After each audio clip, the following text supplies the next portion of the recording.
એ પપ્પા આજ રજા છે કઈક ફરવા લઈ જાવ ને. પણ તારે આજ ક્યાં ફરવા જવું? પેલા છે ને તારી મમ્મીને પૂછ, પછી બધાનું નક્કી કરો. તારી મમ્મી કે આજ મારે આમ જાવું. બધાને મારે શોખ કેમ પૂરા કરવા છે? તો મારી મમ્મી પૂછ્યા આવું ક્યાં ફરવા જાવ.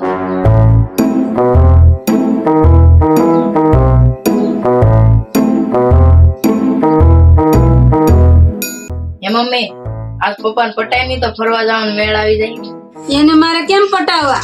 પણ મમ્મી આજ રજા છે, પપ્પાને કે કઈક લઈ જાય. હાલ હમણાં હું એને વાત કરું. તારે બીજું કઈ બોલવાનું નથી. હું ગમે એમ કરીને એને મનાવી લે. એ હા પાકું. કયું હળો રસોડામાં દોડીને ગયો. આગળ એની માને સાવી ટાઈટ કરશે. હું સાવી ટાઈટ કરવાનો છું કોને ખબર? કાંઈક ને કંઈક રજા હોય મારે એટલે કાંઈક ને કંઈક તમારા બાનાને આવા કાયદા જ કરે. એમ કરીને ઓલીને સાવી ટાઈટ કરશે, પછી મારી એને ઝઘડા કરાય છે. એટલે હું મારે રજા આમાં ને આમાં કાઢવાની એલા તમારી આટું થઈને તમે કંઈક સમજો તોય આગળ મને ગમે એમ કરીને સાવી ટાઈટ કરશે. ને તું અહીંયા આવ્યો રસોડામાં, તું કયું ન ગયો? તને ખબર નથી? હું અહીંયા કયું ન, હું તમારી ઝીણી વાતો સાંભળું છું. મને બધી ખબર પડે છે કે તું ના સાવી ટાઈટ કરવા ગયો છે.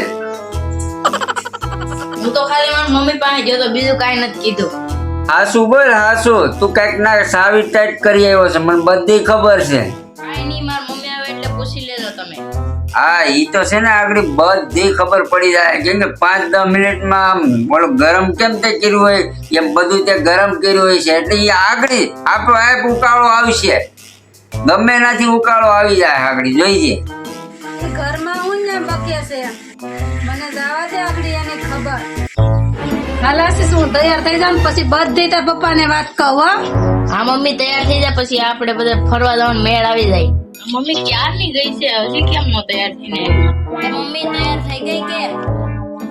એ બટા થોડીક જ વાર છે. હું ઘડીક ઉભો રે.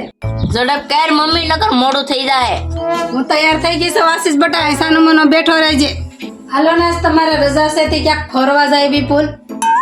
ક્યાં ફરવા જાવ? આજ રજા છે તો મને તો કઈક શાંતિ લેવા દે. તમારે તો મા દીકરાને હવારનો ઉપાડો જ લીધો. બોલો કે મને આમ ફરવા લઈ જાવ, ઘડીક આમ ફરવા લઈ જાવ. એ રહોડામાં તારી પાસે શું લેવા આવ્યો હતો? હાચે હાસુ તું મને કહેજે. ઈ ફરવા જવાનું જ કેવા આવ્યા હતા પણ તમે એને કઈ કહેતા નહીં વિપુલ. હા જો તને ફરવા જવાનું કેવા આવ્યો હતો ને, મને ક્યારની શંકા હતી. એ હાસે તું અહીંયા આવ્યો તો એ આવું.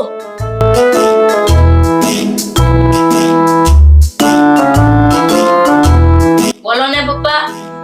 કેમ? મને ખબર પડી ગઈ ને તું રહોડામાં ગયો તો ને, એ હાટું જ ગયો તો. આ ફરવાનું તમારે મા દીકરાનું કાવતરું લાગે.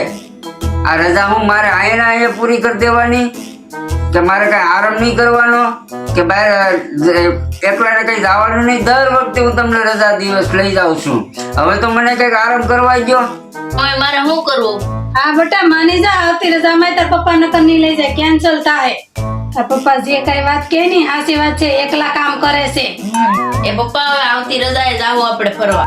હા જો મારો દીકરો માની ગયો, તારા મમ્મી માની ગઈ ને. હવે છે ને હવે વગર કીધે મારે તમને ફરવા લઈ જાવ. જો આમ તમે અહીંયા કયાનું માનતા હોય ને તો દર રજા એવું ફરવા લઈ જાઓ. સમજી ગયા ને? હાલો તો આપણે ફરવા જઈએ. તો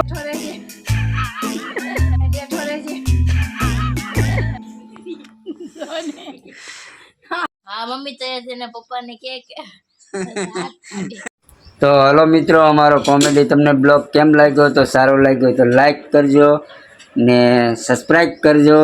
તો તમે અમને સપોર્ટ કરતા રહેશો તો અમારાથી વિડીયો બનશે.